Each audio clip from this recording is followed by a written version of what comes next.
കഴിഞ്ഞ കുട്ടനാടൻ പാടശേഖരങ്ങളിലെല്ലാം ഇതേപോലെ നിറയെ താറാവുകൾ കാണേണ്ടതാണ്. പക്ഷേ ഇപ്പോൾ നാമമാത്രമേ ഉള്ളൂ.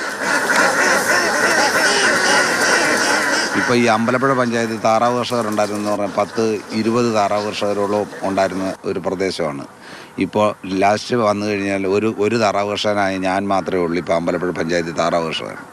നമ്മൾ ഈ കഷ്ടപ്പാടും ദുരിതവും വീട്ടിലെത്താതെയും പിള്ളേരെയും കുട്ടികളെയും നമ്മുടെ വീടും എല്ലാം ഉപേക്ഷിച്ച് താറാവ് കൃഷിക്കാണെന്ന് നമുക്ക് താറാവിനെ സർക്കാർ കൊന്നു കളഞ്ഞിട്ട് 8 മാസക്കാലമാണ്.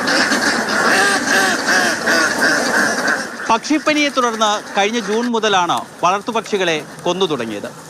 മാസം 8 കഴിഞ്ഞെങ്കിലും 1 രൂപ പോലും കർഷകർക്ക് നൽകിയിട്ടില്ല. എൻ്റെ 8723 താറാവിനെ കൊന്നിട്ടുണ്ട്. കൊന്നിട്ട് 8 മാസക്കാലമായി. ഇതിനകത്ത് നിന്ന് 5 ശമ്പളക്കാരുമായിട്ട് നിന്ന് തൊഴിൽ ചെയ്ത ആളായിരുന്നു ഞാൻ. ഒരാൾ ശമ്പളക്കാരൻ 31,000 രൂപ ശമ്പളക്കാരാ ഈ 5 തൊഴിലാളികൾ. ഈ 5 തൊഴിലാളികൾക്ക് പോലും പൈസ കൊടുക്കാൻ നമ്മളെ കൊണ്ട് സാധിച്ചിട്ടില്ല. നഷ്ടപരിഹാരമായി കേന്ദ്ര സർക്കാർ 3 കോടി രൂപ അനുവദിച്ചിട്ടുണ്ട്. ഇതിനൊപ്പം സംസ്ഥാന സർക്കാരിന്റെ വിഹിതം കൂടി വകയിരുത്തിയാൽ ആലപ്പുഴ, കോട്ടയം, പത്തനംതിട്ട ജില്ലകളിലെ താറാവ് കർഷകർക്ക് നഷ്ടപരിഹാരം നൽകാനാകും. സെപ്റ്റംബറിന് ശേഷം പക്ഷിപ്പനി എങ്ങും സ്ഥിരീകരിക്കാത്തത് കാരണം പുതുവർഷത്തിൽ താറാവ് കൃഷിക്ക് ഏർപ്പെടുത്തിയിട്ടുള്ള നിയന്ത്രണങ്ങളെല്ലാം നീക്കുമെന്നാണ് കർഷകരുടെ പ്രതീക്ഷ. താറാവ് കർഷകർ എണ്ണത്തിൽ കുറവാണ്.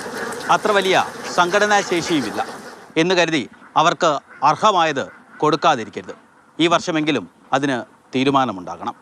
രഘുനാഥ് നാരായണൻ, മാതൃഭൂമി ന്യൂസ്, ആലപ്പുഴ.